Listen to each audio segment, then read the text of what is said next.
If you're if you keep seeing life the way you see life now, you will remain stuck.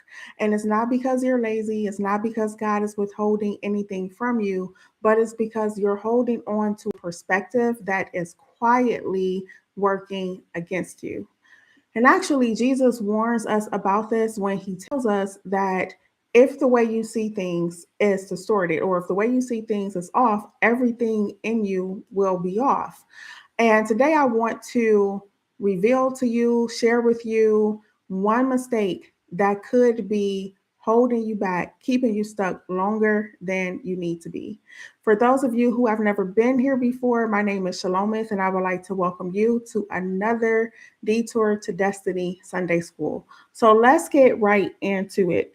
So here's the thing. Most people think that they're stuck because they're not trying hard enough, or they think that they are stuck because, maybe they don't have enough faith, they're not working hard enough. And it's none of these things. A lot of times, for a lot of you watching, it's a perspective issue. And I was reading Matthew 6:23 yesterday, and I was reading it and I was praying, and God revealed something to me about that verse that I had never seen before. And when you read Matthew 6:23, it tells you that the eye is the window to the body. Now, all of my time I heard that verse, I always thought it was about, guarding your ear gates, your eye gates, watching what you look at, making sure you don't watch negative things, making sure that what you watch is positive. But actually, what I found out is that it's actually not talking about that. That verse is actually talking about your perspective. So I want to give you an example, and I want to use windows in a house as an example. So imagine a house, or think of a house with no electricity, and the only source of light coming into the house would be windows. So if the windows are open, if the windows are clear, if the windows are clean, there's no obstruction, the house is going to be full of light.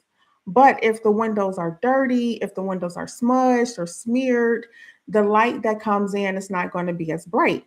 We can take it further. If the windows have blackout shades, or if the windows are completely covered, the house is going to be completely dark. So hold on to that analogy, and let's go back to your eyes being the light of your body. That's actually saying your eyes, the way you see things, your perspective, the way you view life, your interpretation is the light of your body. And when you read the verse, it also says that an eye that is of a single eye, it says if you have a single eye, that your body is full of light.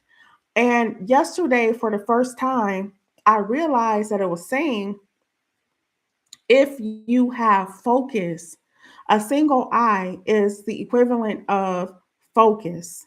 So what it's saying is, if you are focused, if your vision is focused, and in other words, if you see clearly, you know how if a lens is not in focus, it looks blurry, but if a lens is focused, everything looks clear. That verse is actually saying that if the way you see things is clear and it's not distorted, and if it's focused in truth, that you will be illuminated. But if the way you see things is distorted, you actually will not be illuminated. You will be walking around in darkness. So let's break it down even more and make it even more practical. It's saying this. It's saying if the way you see life, if you see life through a lens of pessimism, suspicion, fear based assumption, assuming the worst, if that is the lens through which you see life, you will be full of darkness inside of your body, meaning you will be full of the darkness of fear, the darkness of anxiety, the darkness of pessimism, the darkness of cynicism, depression, heaviness, and dread. If that's the lens that you see life through, right? If you always see the worst in everything, if you always see things, as fearful, you're gonna be full of darkness. The issue with most people, especially Christians, is that we have normalized pessimism, we have normalized suspicion, we have normalized fear-based interpretation, we have normalized assuming the worst. and we see it as wisdom. It's not wisdom. We see it as self preservation. It's not self preservation. It is distorted view. It's a cloudy view. It's a dark view. And when you see life that way, when that's your perspective, you walk around in darkness. Here's the reason it keeps you stuck. The reason it keeps you stuck is that you will never move towards what you don't see clearly. If you can't clearly see the path, if you can't clearly see what's in front of you, you will never move forward. Another thing is you will never trust or move towards what you perceive to be dangerous. If you're a skeptic, if you're a cynic, if you're a pessimist, you're never going to move forward because you see everything as a threat. That's keeping you stuck. Another reason it's keeping you stuck is because you don't grow in situations you expect harm from. So if you're in a situation and you're always on guard, if you're always seeing everything as a threat, you're not growing in that situation. You're not taking advantage of the opportunities to learn and to take in what's around you because your perspective, the way you see everything is off. So, getting unstuck for a lot of you is not about trying harder. For a lot of you, getting unstuck is not about trying harder. It's not because you don't have, it's not because you're not persistent enough. It's your perspective. So, for you to get unstuck, you're going to have to change your perspective. So, here's the thing, this is what Matthew 6:23 is talking about. And I want to read it to you. Matthew 6:23 says this. 6:22, I'm sorry, we're going to start at 6:22 and go through 6:23. It says, "The light of the body is the eye.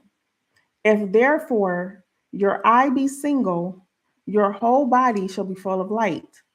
But if thine eye be evil, thy whole body shall be full of darkness. If there is if therefore the light that is in thee be darkness, how great is that darkness?" It's talking about your perspective. It's saying the light of the body, the light of what's going on with you internally has to do with your perspective and how you see things. If your eye is single, meaning that if your eye is focused and you see clearly, you're illuminated.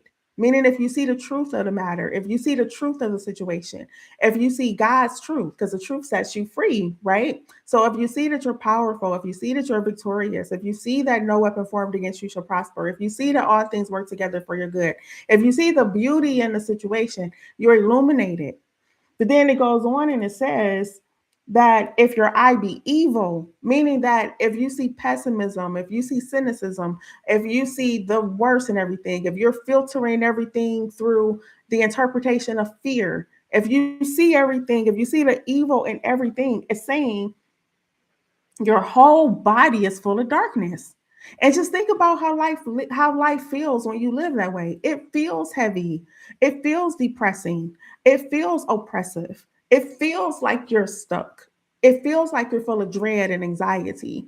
It feels like you're existing in darkness.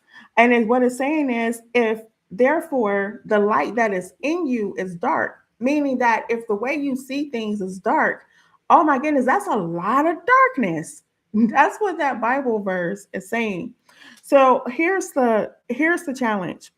Next week we're going to identify 3 of the worst blind spots that are keeping most people stuck. Next week we're going to identify 3 of the worst blind spots that are keeping you stuck. And we're gonna identify those perspectives, and we're going to dismantle them, and we're going to empower ourselves by giving ourselves a different perspective for each 3. But until then, this is what I want you to do. Here's my challenge to you for the week. Until then, I want you to write down a major area in your life in which you feel stuck. Write down a major area in your life in which you feel stuck. The second thing I want you to do is write down the thoughts that you have in association with those areas. So What thoughts do you have that keep you from taking action? Or what thoughts do you have that make you feel skeptical about moving forward? What are your thoughts in general about the situation or surrounding the situation in which you feel stuck? Write down all the thoughts that you have that come up when you think about that situation, that area in your life in which you feel stuck. The third thing I want you to do is I want you to challenge your perspective. I want you to look at those thoughts. I want you to look at the reasons you're hesitant about moving forward. I want you to look at the thoughts you have that give you pause when it comes to possibly doing it a different way or having a different approach, right? I want you to think about those things and I want you to challenge your perspective. And what I mean by that is, I want you to challenge those thoughts. So, if a reason that you're not moving forward is because you feel like this isn't the best market to move forward, challenge that thought. Is there a more empowering thought? And as you look at those thoughts, I want you to ask yourself, this is how you challenge the thought. Is there a more empowering way for me to think about this? Can I have a more empowering thought that serves me better, that serves me more? Is there a more positive perspective that I can have other than the perspective that I currently have concerning the situation or concerning the next move or concerning trying a different approach to achieve the same goal? So that's my assignment. That's my challenge to you between now and next week. And next week, we're going to come back and we're going to revisit this and we're going to uncover the three worst perspectives that are keeping you stuck, that are likely keeping you stuck. And we're going to expose those and we're going to dismantle them. We're going to disempower them and we're going to replace them with more powerful perspectives that serve us. Right. So between now and then, I encourage you to read Matthew 6, verses 22 through 23, understanding that that verse is actually talking about your perspective. And just take the time to think about the different perspectives you have and the way you're seeing life.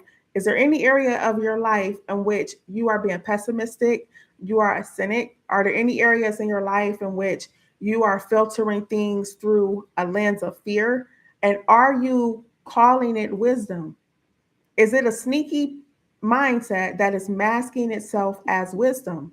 Because it's not wisdom, it's fear. It's not wisdom, it's oppression. It's not wisdom, it's something that's holding you back, right? So think about that. And then bring that list with you next week. And next Sunday, we're going to unpack it and we're going to just empower you more. And if you do this assignment, a lot of you are going to show up next week already free. A lot of freedom is going to happen just from taking these steps between this week and next week. So before we even deep dive, if you complete the challenge, if you complete the assignment, you're going to show up next week with a lot of freedom and freedom testimonies. So that's all I have for this week. I will see you next Sunday. If you have not subscribed, go ahead and subscribe, click the like button, click the share button, and leave a comment below. Like if you throughout this week, as you uncover and discover mindsets that are keeping you stuck that you're aware of, leave a comment. And not only leave a comment, but tell me the revelation you had to see it in a brighter light, to see it in a more truth-based, powerful-based way. And I can't wait to hear from you. I can't wait for us to unpack and dive even deeper next week. And until next Sunday, have a blessed week.